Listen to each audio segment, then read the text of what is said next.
High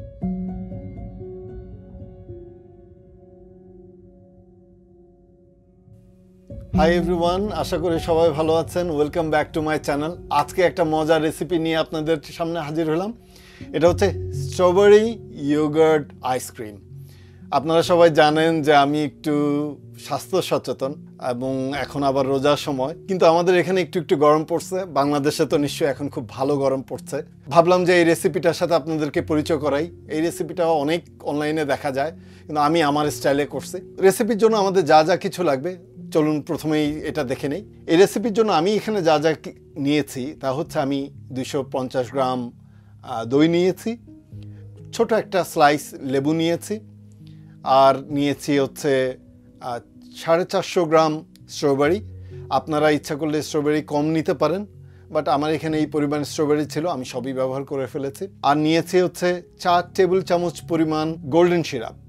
এখন এই golden সিরাপের জায়গায় আপনারা ইচ্ছা করলে হানি বা মধু ব্যবহার করতে পারেন, 4 টেবিল চামচ বা 5 টেবিল চামচ, এটা মিষ্টির উপর ডিপেন্ড করে, বা ইচ্ছা করলে চিনিও ব্যবহার করতে পারেন। আমি এখানে গোল্ডেন সিরাপটা ব্যবহার করছি। তো প্রথমে আমি যেটা করছি সেটা হচ্ছে স্ট্রবেরিটা সুন্দরভাবে ধুয়ে নিয়ে এটা আমি পরিষ্কার করে নিচ্ছি, এটা বিটসগুলো ফেলে দিচ্ছি।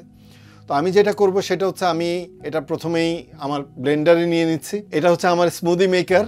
এটা দিয়ে আমি মাঝে মাঝে আমার ড্রিঙ্কস বানাই। যখন এই আগে অ্যাকচুয়ালি আমি মাঝে মাঝে এক্সারসাইজ করতাম খুব, তো এক্সারসাইজ শেষ হলে এটা দিয়ে স্মুদি বানায় নিয়ে যাওয়া হতো এবং এটাতে ড্রিঙ্ক করতে খুব সুবিধা হতো, অর্থাৎ খেয়ে দৌড়ানো, খাওয়া, ব্যায়াম করা। তো এই স্মুদি মেকারে প্রথম স্ট্রবেরি দিয়ে দিচ্ছি।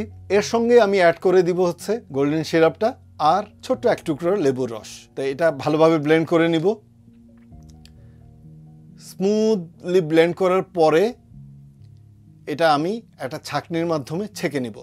এখন ছেঁকে নেওয়ার কারণ হচ্ছে যে স্ট্রবেরিগুলো আপনারা যারা স্ট্রবেরি ইউজ করছেন, অর্থাৎ স্ট্রবেরি যারা খাইছেন জানেন, বা যারা স্ট্রবেরি ব্লেন্ড করছেন তারাও জানেন যে স্ট্রবেরিতে এক ধরনের ছোট ছোট দানা দানা বিচি হয়, এবং এটা আইসক্রিমের সাথে খুব একটা খারাপ লাগে না যারা খায়, যেমন আমার লাগে না।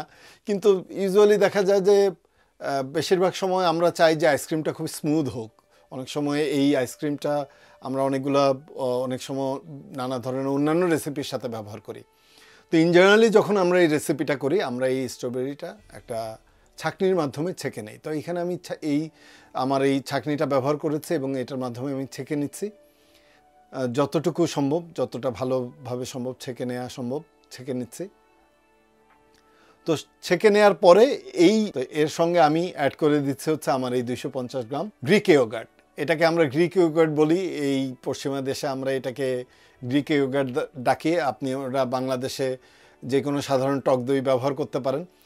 খেয়াল রাখতে হবে আমাদের এই গ্রিক ইয়োগার্টটা অ্যাকচুয়ালি হচ্ছে বাংলাদেশের টক দইটা, যেটা আপনারা যদি মসলিন কাপড় দিয়ে বা কাপড় দিয়ে যে ছানা যারা মিষ্টি বানায় তারা যেই কাপড়টাতে নিয়ে পানিটা ঝরায়, এই ধরনের কাপড়ে যদি আপনি দই নিয়ে ছেঁকে নেন তাহলে যেইটুকু দইটা থাকে পানিটা চলে গেলে, এটাকে আমরা এখানে গ্রিক ইয়োগার্ট বলি। ওরা ওই ওই দইটাকেই আমাদের কাছে গ্রিক ইয়োগার্ট হিসাবে বিক্রি করে। তো যদি বাংলাদেশের নর্মাল টক দই আপনারা ব্যবহার করেন, সেই ক্ষেত্রে চিনির পরিমাণটা একটু বেশি ব্যবহার করবেন এবং প্রয়োজন হলে 1 চিমটি পরিমাণ লবণ দিতে পারেন। ওইটা ওই চিনির অর্থাৎ মিষ্টিটাকে একটু এলিভেট করে। বাট এখানে আমাদের দরকার নেই, কারণ আমাদের এই যে ইয়োগার্টটা আমি এখানে যেই দইটা ব্যবহার করছি এটা খুব একটা টক না, বা একদমই টক না আমি যতটুকু জানি, যদিও আজকে ওইভাবে টেস্ট করতে পারি নাই। এনিওয়ে, এটার সাথে এটা খুব স্মুথলি মিশিয়ে নিচ্ছি। মিশিয়ে নেওয়ার পরে এটা আমি একটা প্লাস্টিক কন্টেনারে ট্রান্সফার করে নিব। এটা মেটাল কন্টেনার হলে ভালো হয়, কিন্তু আমার মেটাল কন্টেনারটা এই মুহূর্তে আমি খুঁজে পাচ্ছি না, তো এই জন্য এটা প্লাস্টিক কন্টেনারে ট্রান্সফার করে নিলাম। এবং এটা আমি ফ্রিজ করে ফেলবো প্রায় 7 থেকে 8 ঘন্টা।